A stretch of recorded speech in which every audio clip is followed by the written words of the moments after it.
You're an advocate in regard to human rights, and you've traveled almost every place in the world talking about human rights. Human rights in Jamaica.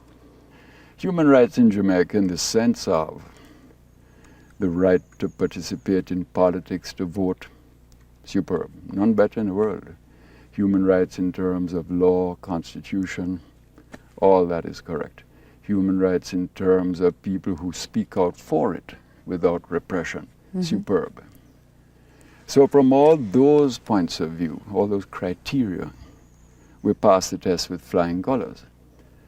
But you know, human rights have to be understood in a deeper context, which is our people in a process of freedom that also is accompanied by economic security and all the other things that we hope for Jamaica. Or, for instance, if they do commit a crime, they're in a prison system that is, you know, humane and fair. From that point of view, I don't think we're doing very well. If a person is killed by a secret group on behalf of the state, as would say happen in Haiti before Aristide, that is a palpable abuse of human rights, the worst you can imagine. But what are the human rights of a person who is a witness to a crime, and where there is, as yet unchecked in your country, a situation where the accused just takes out a contract and the witness is dead, if they think that that witness has the evidence to put them in prison? Is that not also a terrible abrogation of human rights? But it is more at that level. yes. Or say what might happen in the lockups or eventually on death row. Those are the more visible signs of, you know, diminished human rights. But there's a deeper one that I just described. Mr. Manley, a lot of critics and a lot of analysts, and indeed, you don't need to analyze the situation. Jamaica is in trouble. There are people in inner cities moving out of those areas because of crime, be it political, be it domestic. How do you see what is happening to us today, and where are we going? Well, I think I see it in two senses, in two contexts almost. I think there is no question that Jamaica has to find the formula which will move it to a greater level of efficiency and capacity to compete in a global marketplace. This nobody can dispute. I think that part of the answer to that is not being as vigorously pursued as it should. And not, I don't say by us, but in our region. We're not getting the cooperation we should get about the integration process, which I discussed earlier. But that is another matter. And therefore, to the extent that right now there is imposed a very strict economic discipline to try to almost jerk us through to another stage of efficiency, it's absolutely correct. The truth is that, you know, when you look back over the history, independence, the first 10 years reality is obscured by the tremendous inflow of bauxite investment money and tourist investment money. No quarrel, I mean, lucky that we had it. But it kept us from perceiving certain realities about the process of efficiency. In the 70s, you know, I heavily criticized by the overemphasis on social justice and trying to spend more than you should. Frankly, often to see that there could be penicillin in the hospitals. You know, it was often as simple as that. Yes. But nonetheless, the criticism is made. The 80s is back to another period that's almost totally based on illusion.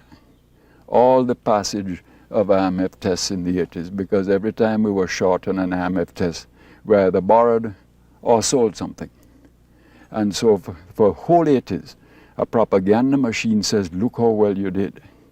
Reality which any economist can tell you, is that you were deferring the solution by a totally specious but very clever political kind of strategy, which passed off as good economic management. Again, I'm not quarreling with anybody.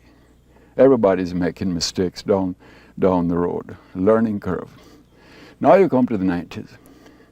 Jamaica has nowhere else to hide. You can't hide reality by selling more assets, because you really have flogged them all. You can't hide reality by pursuing the massive borrowing of the 80s, because you borrowed beyond what you can service.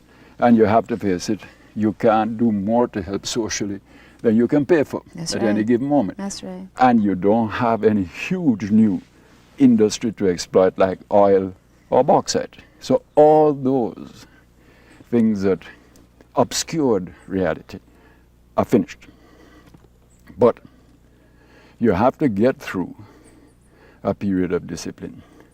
Even with the liberalization of the dollar, we were slow to learn the enormous discipline that the running of that kind of macroeconomic system requires. I've often said it's like the difference between an old Volkswagen Beetle, the state control of anything up to Seaga's time.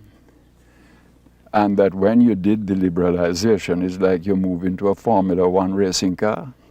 It'll take you at a tremendous speed if you can see that you don't run off the track altogether, if you follow me. I go to a deeper question, though. Let me tell you. In 1993, all the objective criteria suggested that we were on the verge of a major takeoff. Controls were relaxed too quickly, things got out of balance. The dollar collapsed in 93 by the end of the year, and in the new high interest rate regime which had to follow, you got the whole pullback of expansion. Now you have another period. If Omar has his way, by the end of a year of tough discipline, you will have at last, I think, brought the economy back into macroeconomic balance and viability. And if that happens, I would guess that when the interest rates then come down, you can get a marvelous period of growth and expansion in 97. That's my own hope, watching it. But you ask a deeper question. Is that enough?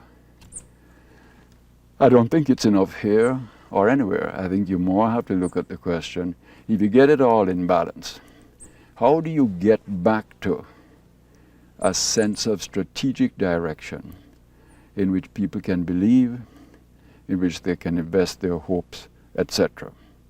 And that, of course, to me is a very big question that everybody should be wrestling with. Well, there's the question of the bread and butter issue.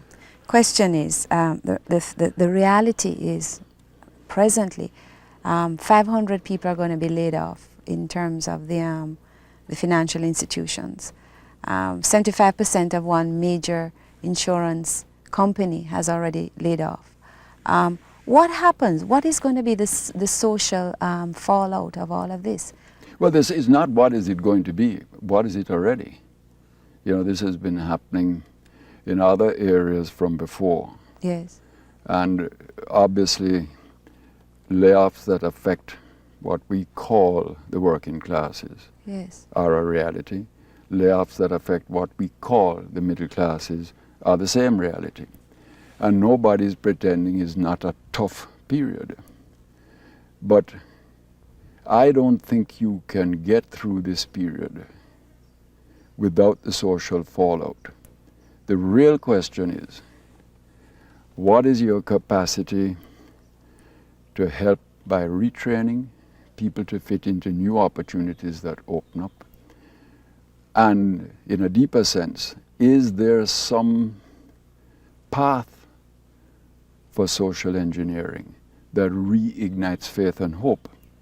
Because, you know, people will take a lot of pain and really be distressed if they hold on to the belief, it's tough, I'm hanging in there, my family, you know, we're working on internal share pot to survive. Somebody's getting a little work here and there, but it's worth it in the long run because I see The light. I see the light. Yes. And I think it is how to find that light. I repeat, that is the great challenge to the present generation of politicians.